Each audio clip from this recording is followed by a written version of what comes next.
If this story changes one small thing in the life of one person watching, if it helps someone forgive, or to finally look up from a life of waiting, then every lonely hour I carried it will have been worth it. My name is Thomas Walker. I'm 80 years old now. I have a face full of maps, lines for winters, roads for regrets, and pockets where laughter used to hide. When people ask me where I'm from, I tell them the truth. I'm from a house that never finished being built, and from a mailbox that kept a secret for 30 years. You should know right away, this is not a story about heroes. It isn't a story about grand speeches or triumphs that happen in a day. It's quieter. It's a slow thing, the way an old radio finds a station after a storm. It is the story of how a single piece of paper, a stubborn scrap of ink, can shift the shape of a life. When I was 7, my father left for work one morning and never came back. You hear that line in movies and you expect a siren or a courthouse, but what I remember is simpler and kinder and crueler all at once. He kissed my forehead, told my mother he'd be right back, and that was the last mouthful of ordinary we ever had. They said accident, they said sudden, they said things adults say to make children stop asking questions. I asked anyway. Children's questions live longer than people expect. My mother, God bless her, became both anchor and sail. She learned to be two people at once, a fierce woman who counted pennies so we could eat, and the soft voice that hummed lullabies to stitch the night back together. She worked days and odd jobs, washed other people's sheets, mended shirts she never wore. She carried two names on her tongue, my name and his, as if speaking his name kept him from being erased. We moved house 3 times. The last place was a narrow clapboard on Elm Street with a mailbox that leaned like it had been listening for something. That leaning mailbox, absurd and stubborn, would end up being the secret keeper for years. I grew older in that small house. I scraped my knees on gravel and learned how to whistle without my tongue catching. I learned to bend my pride around cheaper dinners and repaired shoes. I learned to make small jokes that could be folded up and carried in pockets. I became a kind of invisible helper, the boy who could fix a leaky faucet or carry a sack of coal better than any boastful young man in town. School taught me many things, but mostly it taught me how to fold my father back into my chest and hide him there. Teachers thought I kept my head down because I was shy. I kept my head down because I could feel the weight of a man I could not name in public. A boy grows around what's missing. He becomes a tree, shaped by the wind it never escaped. There were neighbors who tried to be kind, in the clumsy ways people can be kind. They brought casseroles and made polite inquiries. A man from the church built our porch some summer and said, "You got a good boy there, Mrs. Walker." My mother smiled then and cried later. People meant well, and their goodwill is a gentle kind of pain. It reminds you how many people your quiet grief has missed. I married when I was 27. It wasn't a roaring love, it was a bench seat kind of thing. 2 people tired of being cold, choosing to share a blanket. We had one son, Michael, who I loved with a loyalty I had been training for since childhood without realizing it. I wanted to teach him everything my father never taught me: how to swing a hammer straight, how to tell a joke without hurting a heart, how to leave the porch light on for someone who might come home late. But life has a way of breaking promises that weren't even yours to keep. My marriage frayed like rope left in the rain. My son grew up and moved to a city that smelled of possibility I wasn't allowed to afford. I worked as a mechanic for decades, repairing other people's engines as a kind of penance. Engines listen. They do what you ask, eventually. People do not. All those years, the house on Elm Street remained inside me like a room I would visit sometimes on slow afternoons. I saw it in the grain of the wood in other houses, in the way mailboxes leaned on undisclosed tragedies, in the sound of a woman humming while she irons. And always I saw the mailbox, crooked and patient. When my mother died, I was 51. The funeral was small. I kept my face still because I had learned to keep things inside in a way that strangers would not mistake for weakness. After the burial, I returned to the house, alone, carrying a box of her things like a weight that wanted to be understood. The house smelled like mothballs and lemon oil. I meant to sell it. I meant to let it go. It was a practical decision, tidy in its cruelty. But some things do not tidy up so easily. The town had changed.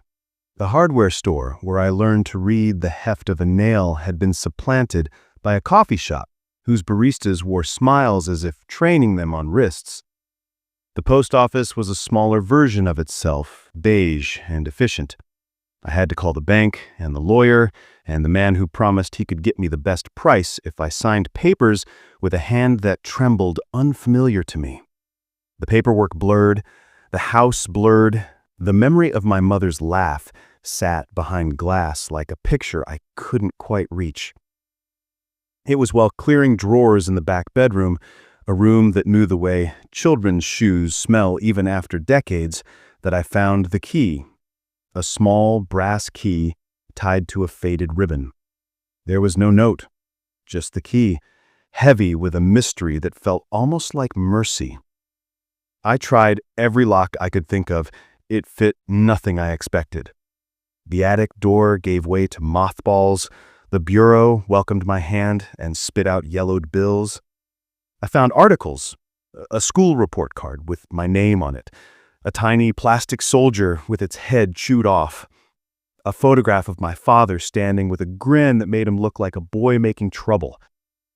And then, when I was almost give up on the exercise of looking, because grief is a cruel teacher who rewards you with nothing, I stepped outside, brushed my hand along the mailbox as if to feel something familiar, and the flag was up.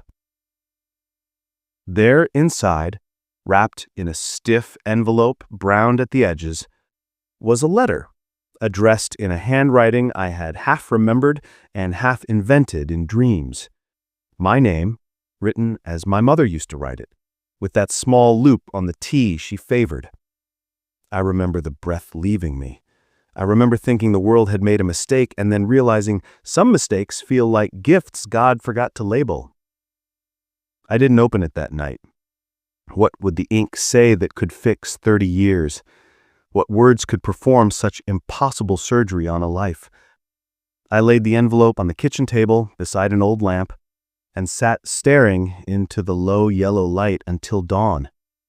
The porch swing creaked in the faint wind like an old friend clearing its throat. There are choices you make suddenly, like standing to answer a ringing phone, and choices you make slowly, with the knowledge that what you do next will move the furniture inside you. I spent that night shuffling the letter from hand to hand, feeling the paper under my fingers like a pulse I hadn't felt since childhood. I thought of my son, of the mechanics I'd fixed, of the men who had sat at my counter telling me about their days. I thought of my father's laugh, which sounded like a promise I had never been allowed to keep. The truth is this: I lived expecting closure to arrive wrapped in some tidy moment. I expected a single conversation, a courtroom, a revelation. I never imagined a letter could be the shape of a life change. And yet, if the world is made of small things, perhaps the greatest revolutions begin with tiny papers. Morning came, and I made coffee in a cup my mother once loved. The house felt like the inside of a shell, familiar and fragile. I rested my palm on the envelope, feeling the ridges of the address written years ago, and I thought of all the people who go through life waiting for an explanation that never arrives. I thought of all the voices we tuck away, the letters we fail to write, the apologies we file in drawers. I placed the letter carefully into my coat pocket. I walked to the post office in town under a sky that promised rain and decided, for reasons I could not fully explain, not to mail it to anyone. Some things you return to yourself. Some things are meant to be read with your own hands. If you are watching this and you have been carrying something you were never meant to carry alone, know this: the truth has a way of arriving.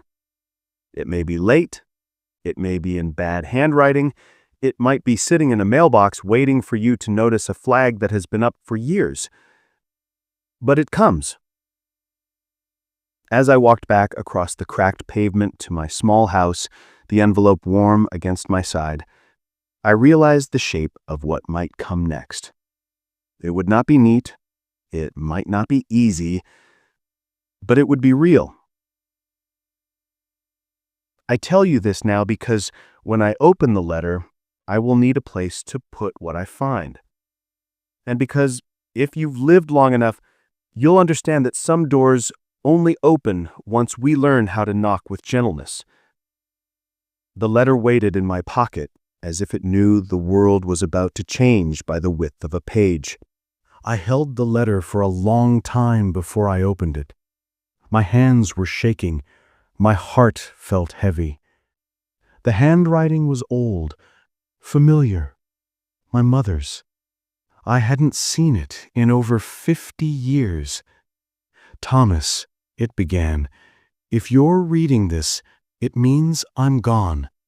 I want you to know the truth about your father."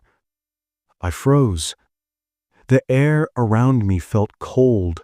I could hear the wind outside my old window, the same window I used to stare out of as a boy, dreaming of a world that didn't hurt so much. She wrote about the night he left, not because he wanted to, but because he had to. He was running from something that could have hurt us both.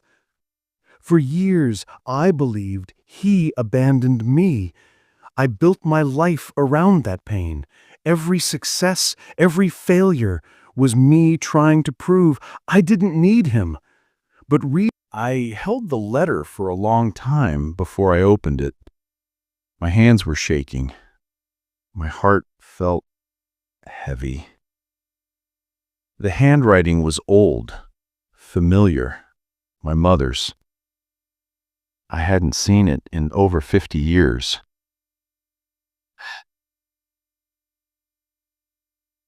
"Thomas," it began, "if you're reading this, it means I'm gone. I want you to know the truth about your father." I froze. The air around me felt cold. I could hear the wind outside my old window, the same window I used to stare out of as a boy, dreaming of a world that didn't hurt so much. She wrote about the night he left, not because he wanted to, but because he had to. He was running from something that could have hurt us both. For years, I believed he abandoned me. I built my life around that pain. Every success, every failure was me trying to prove I didn't need him. But reading her words, I realized I had spent my entire life fighting a ghost I never understood. I sat down on the floor, the letter trembling in my hand, tears running down the lines that carried my mother's voice. She wrote, "Your father loved you, Thomas. He watched from afar. He sent money. He tried to return, but I stopped him. I was afraid." And that was it. A lifetime of anger. Gone. In seconds. All those walls I built, they crumbled quietly. I didn't know if I should feel grief or peace. But I knew one thing. I had to find him, or at least what was left of him. That night, for the first time in decades, I prayed. Not for forgiveness, but for a chance to understand. The next morning, I packed a small bag. I didn't know where I was going, only that I had to go. The letter had an address, written faintly at the bottom: Maple Street, Ohio. I hadn't been to Ohio since I was a boy. The roads were long, the air colder than I remembered. I drove for hours through fields of quiet and miles of thought. Every mile felt like a year of my life. Every signpost was a reminder of the time I lost hating someone I never knew. When I reached the town, it felt frozen in time. Old wooden houses, kids playing with worn-out bikes, and that smell, fresh rain on old concrete. I asked around. No one remembered my father, not until I met a woman at a small diner. Gray hair, soft voice. "You're Robert Walker's boy, aren't you?" she said. My throat closed up. I hadn't heard that name in half a century. She smiled sadly. She used to sit right there every evening. He'd order coffee, never finish it. Said he was waiting for someone who never came. My chest tightened. I looked at the empty booth by the window. The sunlight hit it just right. Warm. Forgiving. She handed me a small photograph. It was him, my father.